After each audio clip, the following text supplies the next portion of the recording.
galvenais iesākt runāt. Sāksim ar kāru. Varbūt sāksim ar kāru. Ja esmu, rakstās jau, ja esmu dzimis starp diviem sprādzieniem. Viens sprādziens Hirosima, 6. datumā, augustā, un 9. datumā Nagasaki sprādziens.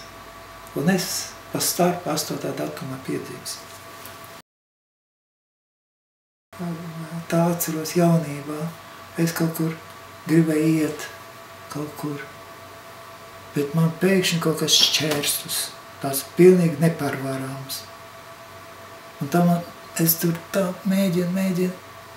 Un tomēr vajag iet pa citu ceļu. Un pēc tam es tikai tā sapratu, ka tas ceļš bija pareizi. Kur man tā novirzīs, tur pa to ceļu iet. Ja es ietu pa to ceļu, ko es gribētu, tad tur būs katastrofa. Dīvaini tāda sajūta. Kad es taisīju dažas fotogrāfijas, tad man tāds iespējas bija tā kā pilnīgi tā kā bezsamaņas stāvoklī. Dažas bildes taisītas bezsamaņas stāvoklī. It kā es aizmigu, kaut ko tur taisīt tās bezsamaņas stāvoklī, pēc tam atver acis, paskatos, kas ir noticis. Un tā sajūta, ka man kāds vadā, es tā tik analizēju, tāda dīvaina sajūta. Mums bija tāds saruna ar manu brāli, kurš uzrakstīja grāmatu pa tādu tēmu. Viņš tur teica, ka vispār tāds cilvēks ir tāds kā mehānisms.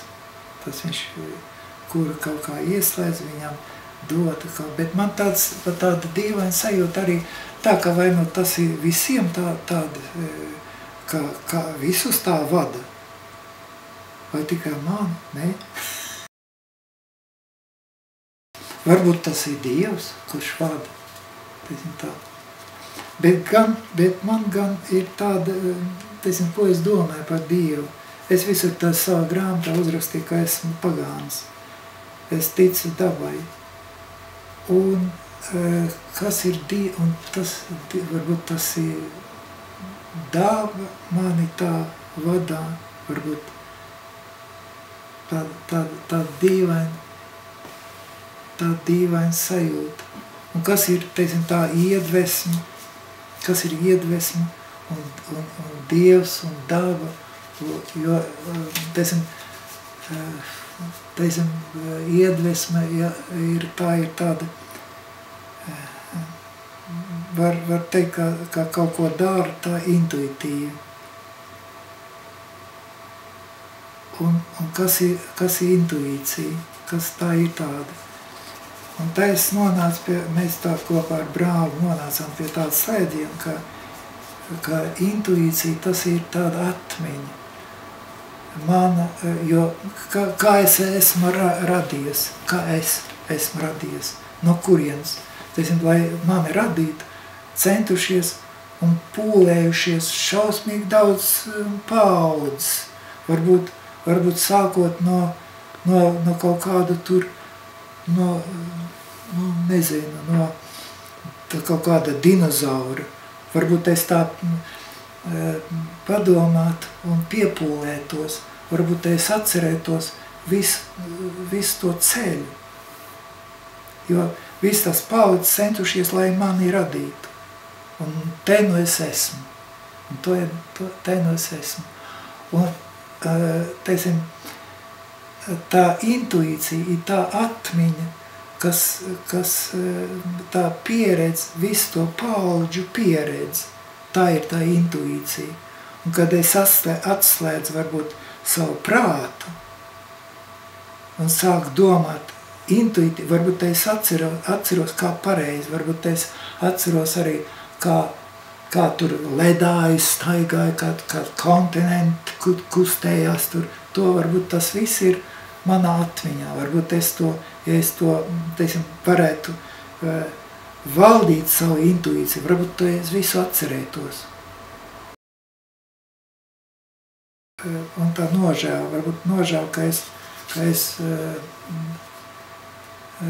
es laikam pamāc klausījos, ko man stāstīja mana mamma, jo viņas mamma bija burve, viņa varēja ārstēt neizārstējams slimības. Viņa kaut ko tur leja ūdeni, un tad viņa kaut ko runāja tur, un cilvēkam tāds brūds,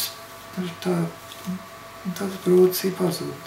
Tā viņa prata ar rokām, lejot ūdeni, kaut ko čukstējot, un tad viņa tur kaut kā pazūd. Redz, kādas iespējas ir cilvēkam ir dotas. Varbūt viņš vienkārši, kad sāka domāt kā prātu, bet intuīcija, redziet, tā viss tā atmiņa, viss tā paudža, atmiņa un pieredze. Tas, redz, kā es nožēloju, ka es pamāc klausījos, ko man stāsta mana mamma. Katrs ir mans skolotājs. Katrs ir. Bet redz, ka, ja teiksim ņem pa fotografiju, tad mans skolotājs ir tas glejs. Tas nenozīmē, ka es mācījos to, ko viņš taisa, bet es mācījos no tā, kāds viņš ir. Viņam taču nebija roku nebija, bet viņš tomēr kaut kā tur klausās tas rakstur. Un tāda mērķtiecība. Un no tā varēja mācīties. Kaut gan viņš man izmācīja tādā veidā, ka viņš pilnīgi tā, ka es viņam nesu savas bildes, tad viņš man pilnīgi tā kā ar degunu pa grīdu vazāja. Un tā viņš tā šķīvi skatījās uz to, ko es ņemos ar tādām lietām, ko es neprotu. Bet, un tā es tāda cerībā viņam katreiz nezinu, katreiz viņš tāds, kā viņš tur.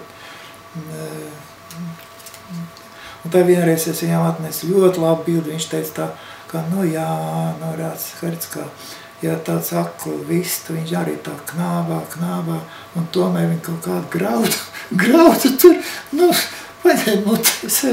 Un tā viņš, un es tā domāju, Heidi jāprāc. Un tad viņš teica, un tad, kad es jau biju tāds, lepojos, jau vēl kaut ko te labu uztaisīju, un tad viņš man teica, viņš teica, redz kā, man beidzot ir parādījies viens jauns skolnieks, un viņu sauc Jānis. Un es domāju, es kaut kā es neesmu, kāda tā. Es vienreiz tā atradu viens Japāņu dzējnieks, uzrakstīja tādu dzēju, tādu īsti, tāds 4 rindiņas, tur es neatceros, tur bija. Un viņš rakstīja tā. Viņš man tā pēkšņi tā dzēja kaut kā, un es viņu gribēju pārrakstīt, no tādas grāmatiņas pārrakstīt, un es pārrakstīju, un viens to ieraudzīja, ka es kaut kā gribēju izlasīt, un es tā pēkšņi tā, jo man bija šausmīgi kauns. No tā, bet, un tur bija rakstīts tā. Apmēram saturs ir tāds, gadi iet, bet slavas nav.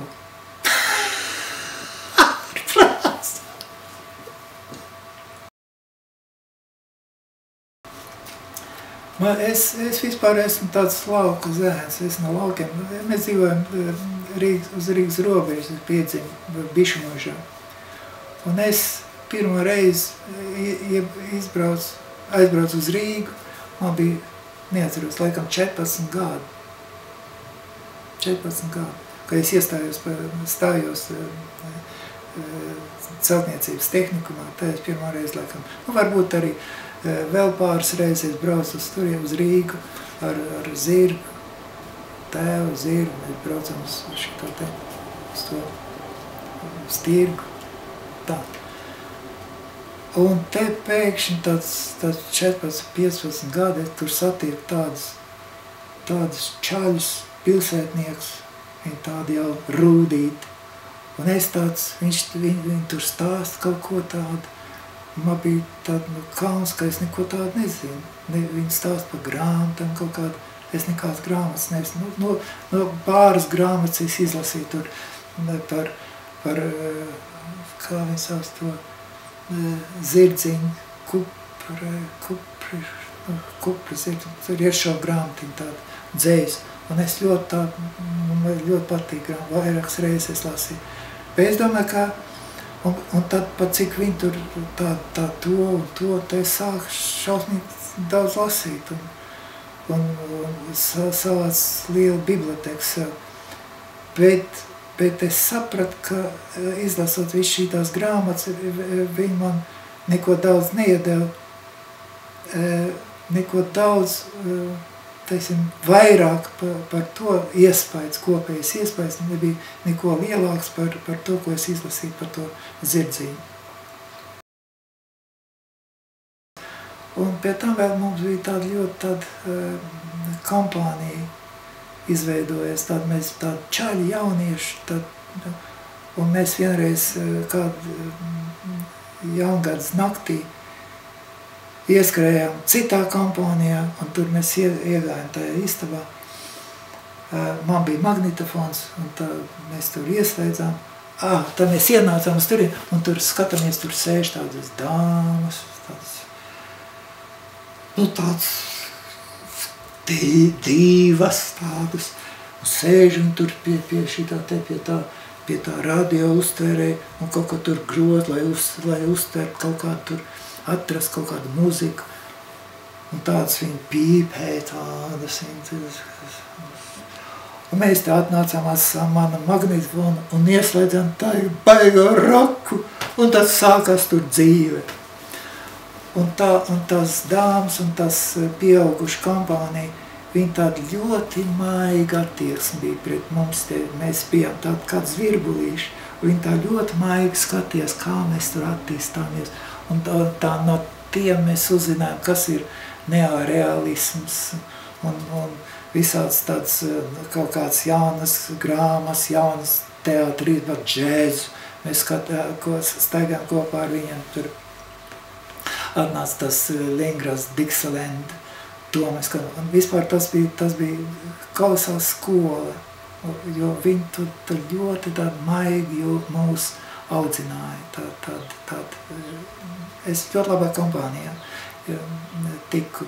Kaut gan pirms tam es izgāju diezgan daudz. Es redzēju gan tur zagļus, gan slepkavus, gan narkomāns, gan visu kaut ko es visu redzēju. Un tad es sāku tur mēģināju visu kaut ko tur, gan dzēzi rakstīt, bet, protams, neko labāk par ziedoni es taču nevaru uzrakstīt. Un to vajag vienkārši tā vēsprāti saprast, ka tev tur nav ko darīt. Ja cits kaut ko labāk to var izdarīt, ko man tur ratņāties ap šito padarīšanu.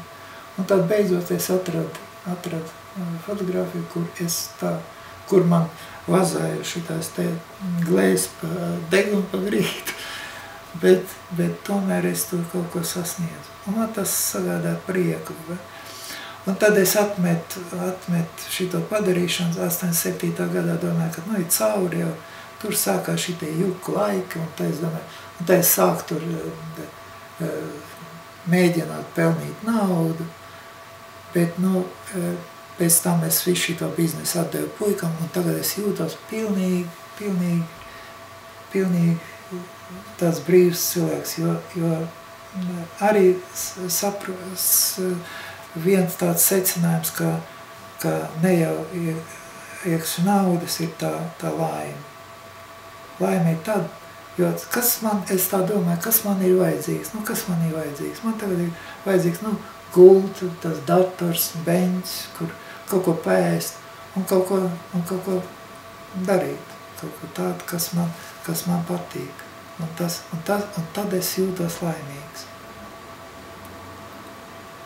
Un to es novēlu arī citiem būt laimīgiem.